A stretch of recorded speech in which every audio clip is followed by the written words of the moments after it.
치열했던 22대 국회의원 선거 레이스에 막이 내렸습니다. 선거 기간 여야는 앞다투어 국회의원 특권을 내려놓겠다고 약속했는데요. 100여 가지에 이른다는 국회의원 특권에 대한 오해와 진실. 사우나, 헬스, 심지어 국회 안에 들어가면은요, 내과 병원, 한의사 병원까지, 치과까지 다 무료입니다. 그 비용은 국민이 세금을 내서 다 됩니다. 특권 180개, 200개라고 하는데 도대체 200개, 180개 내용이 뭘까를 보면 사실이 아닌 거를 계속 인용해서 재인용하고 특권에 대한 전직 국회의원의 솔직한 소회. 보좌관 수를 좀 줄였으면 좋겠다는 생각도 들어요. 모든 의원이 4급 보좌관, 이급 보좌관 다 갖고 있을 이유가 없다. 국회의원 특권 중에 해외를 방문한다 그래야 되나? 순방한다고 해야 되나? 너무 잦아요. 공항에서부터 시작해서 그 대접받는 그런 분위기를 또 상당히 즐기는 그런 국회의원들도 있어요. 국회의원 특권 폐지 논란이 반복되는 근본적인 이유는 무엇일까요? 그 값을 하느냐. 세비 그만큼 받을 만큼 정말 일 많이 하고 국민들이 거기에 대해서 만족한다면 그러면 그거 가지고 국민들은 뭐라 하나죠. 다가올 22대 국회에선 선거 기간 공약대로 특권을 내려놓을 수 있을까요? 국회의원 특권, 무엇이 문제이고 어떤 논의가 필요한지 짚어봅니다.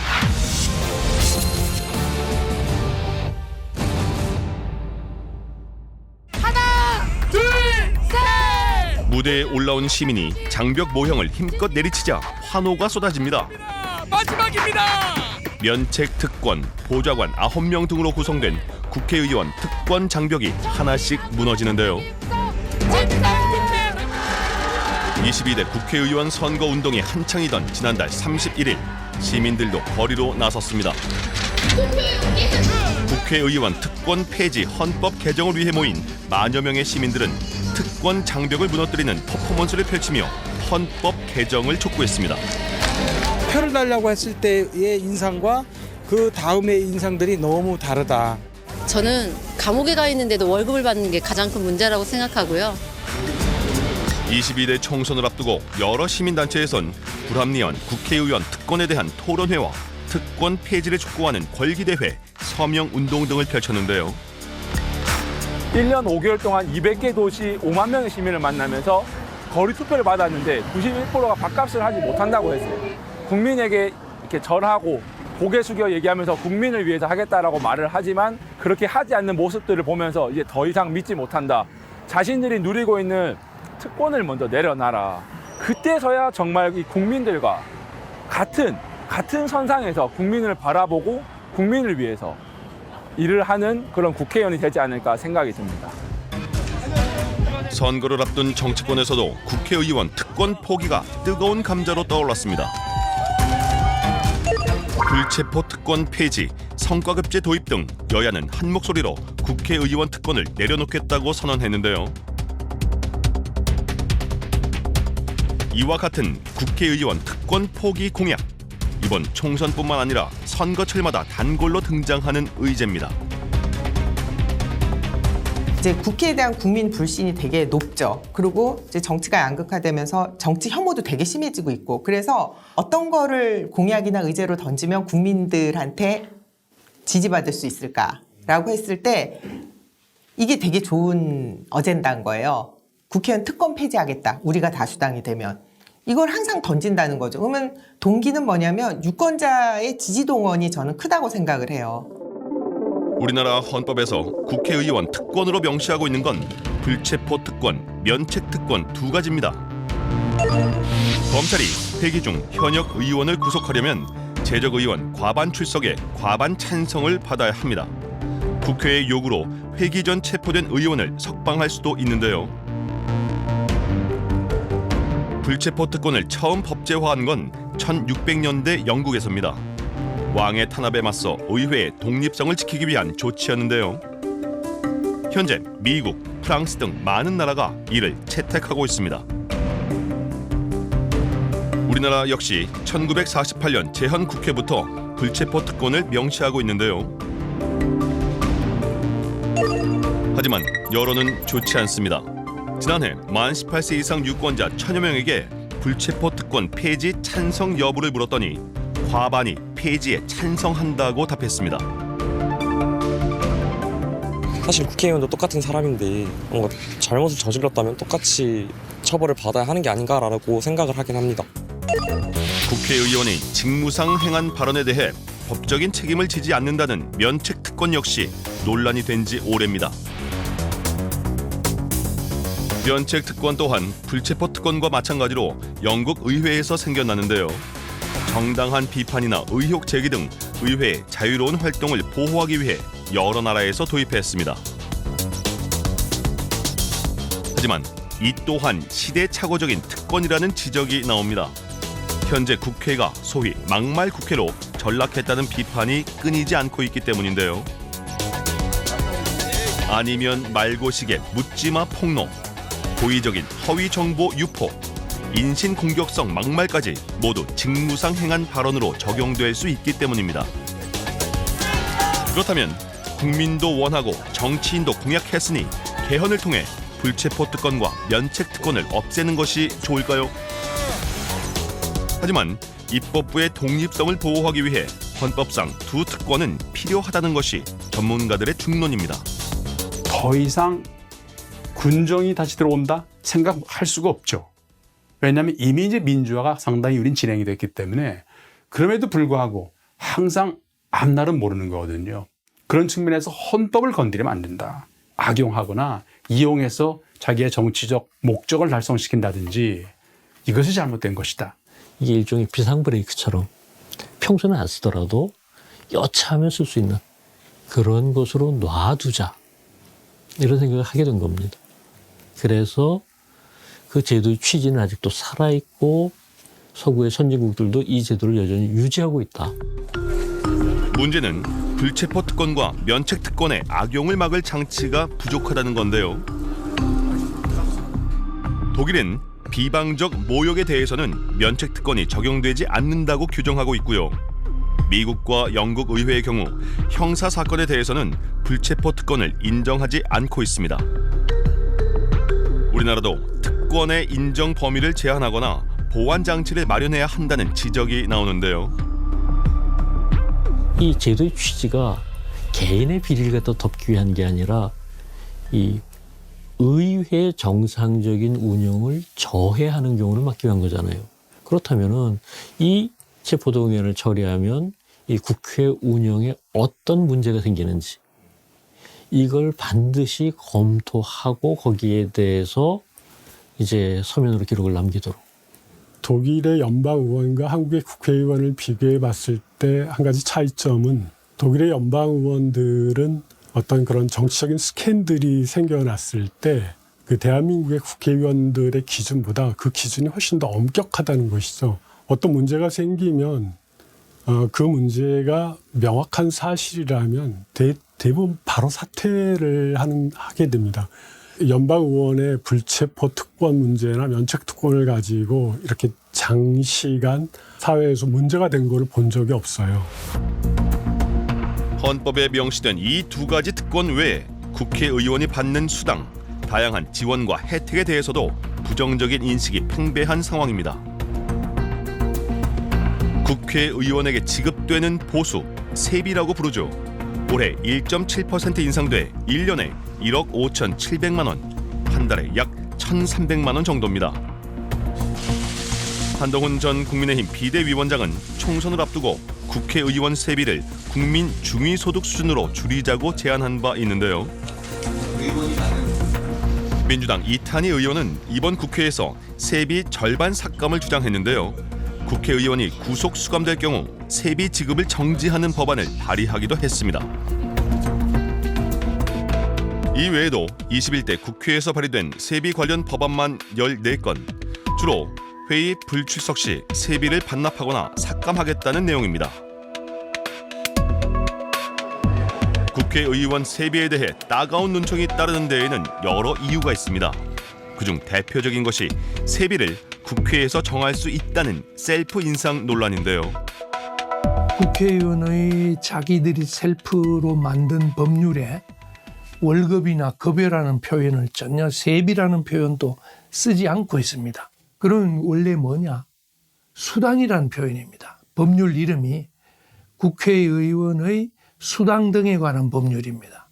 이 관련되는 국회의원 수당에 관한 법률을 만들고 없애고 개정할 권한까지도 국회가 갖고 있습니다. 제3의 기관에서 심사를 하는 것이 원천적으로 차단되어 있습니다. 한편 다른 나라에 비해 세비가 과도하다는 지적도 끊이지 않는데요.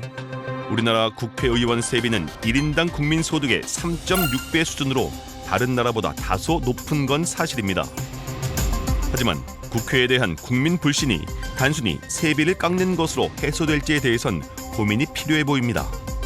국회도 정치라는 전문 직군화 되는 게 바람직하고 그게 맞고, 그런데 명예로 생각하고 급여는 조금만 받아라? 이거는 되게 난센스인 거죠. 그리고 그렇게 논리가 흘러가면 먹고 사는 거 걱정 안 하는 사람만 정치해라 라가 되는 거죠. 충분히 국회의원들이 일하는 것이 마음에 안 들면 잘하게 만드는 방법을 고민을 해야 되는 거지. 그러면 급여를 깎자라든지 밥만 받아라는 논리는 사실 되게 정치 발전을 위해서 바람직하지 않은 그런 제안이라고 저는 생각을 합니다. 이외에도 넓은 사무실과 9명의 보좌관, 의원회관 내 다양한 부대 시설, 해외 시찰 등 국회의원에게 제공되는 복지나 지원을 특혜로 여기는 국민이 많습니다. 그 바탕에는 국회의원의 권위적 태도, 과한 의전 등에 대한 부정적인 인식이 자리 잡고 있는데요. KTX도 공짜로 타고 다니는 거 알죠? 그것도 없어야 돼. 왜 세비 1,500만 원씩이나 받아먹으면서 왜 공짜로 타고 다녀? 그런 특권을 누릴 만큼 특별한 위치에 있는 사람들인가라는 생각을 하고 있긴 합니다. 우선 KTX 열차와 항공기 등 교통수단을 무료로 이용할 수 있다는 지적은 사실이 아닙니다. 업무상 이용이 필요하다면 공무원 여비 규정에 따라 출장비 예산으로 구입해야 합니다. 다만 귀빈실과 VIP 주차장을 무료로 사용할 수 있고 출입국 절차 또한 간소화됩니다. 의원회관 내 이발소, 병원 등을 의원의 가족까지 무료로 이용할 수 있다는 지적 역시 사실이 아닙니다. 의원은 물론 보좌 직원과 그의 가족까지 이용할 수 있긴 하나 실비 수준의 비용 또한 지불해야 합니다. 한편 세비 외에 지원되는 경비가 과도한 것 아니냐는 지적도 나오는데요. 국회 사무처법에 따라 문자 발송비, 차량 유지비 등이 실제 사용 여부에 상관없이 지원되고 있습니다. 의원 1명당 9명이라는 보좌 직원 수가 많다는 지적도 있습니다. 스웨덴, 일본 등 의원 내각제 국가들과 대통령제를 채택한 우리나라와 단순 비교는 어렵지만 이들 국가보다 보좌 직원 수가 많은 건 사실입니다.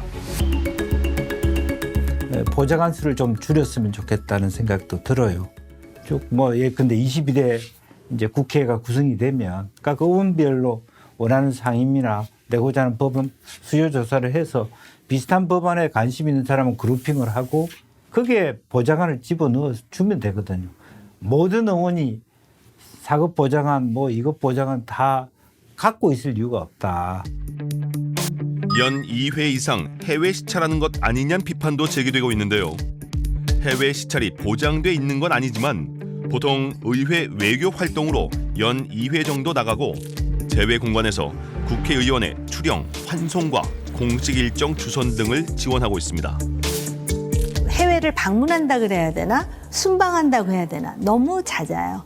그래서 이것이 마치 특권처럼 국회 내에서도 중요한 이슈가 있고 통과시켜야 될 법안이 있음에도 불구하고 일부는 이미 해외로 나가가지고 그래서 그 해외 일정을 보면은 과연 국회의원이 해야 될 일인가를 의심할 정도의 그런 관광 코스가 있고 또 현장에 가면은 대사관이 있잖아요. 제일 싫어하는 일이 국회의원 오면 수발드는 일이라는 웃지 못할 얘기들도 해요.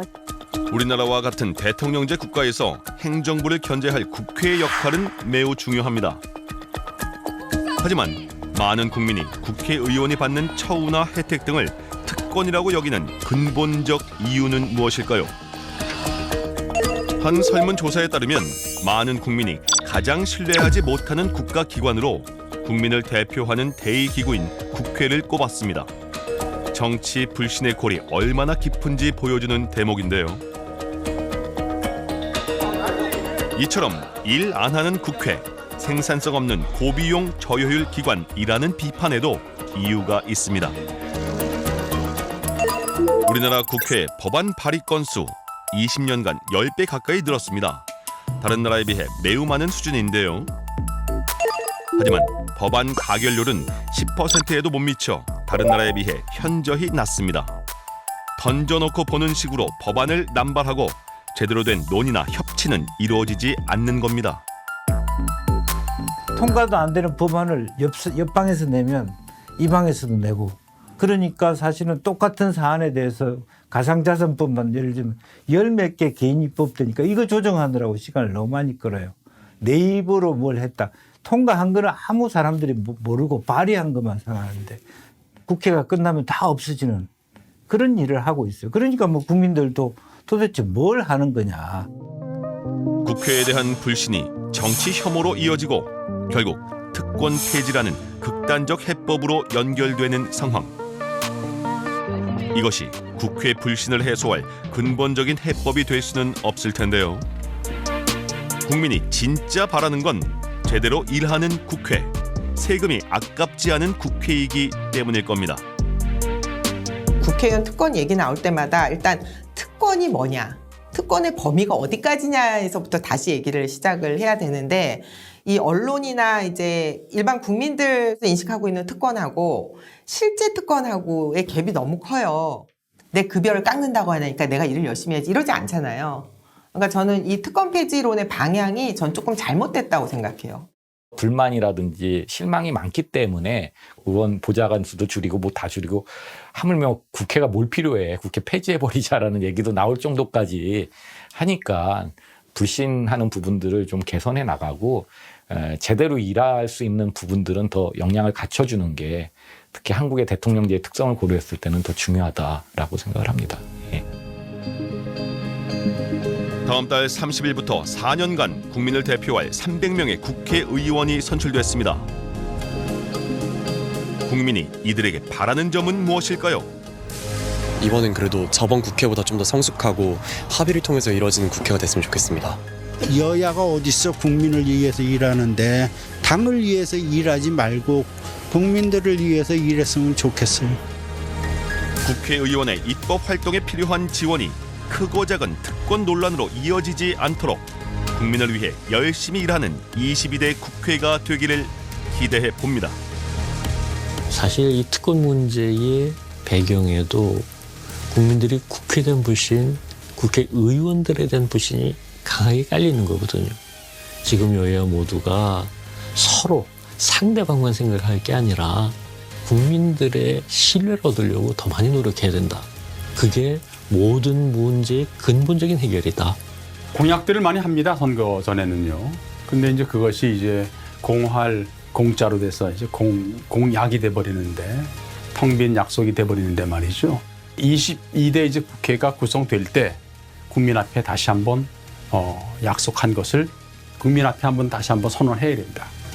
그리고 이 특권이라고 하는 것이 정말로 그 국민 스스로가 그 누려도 된다라고 할 정도로 박수를 칠 정도로 정말로 한번 그 생산적인 국회, 정치인의 모습, 활동하는 모습이 대한민국의 어떤 그 큰 변화의 흐름의 시작이면 좋겠다.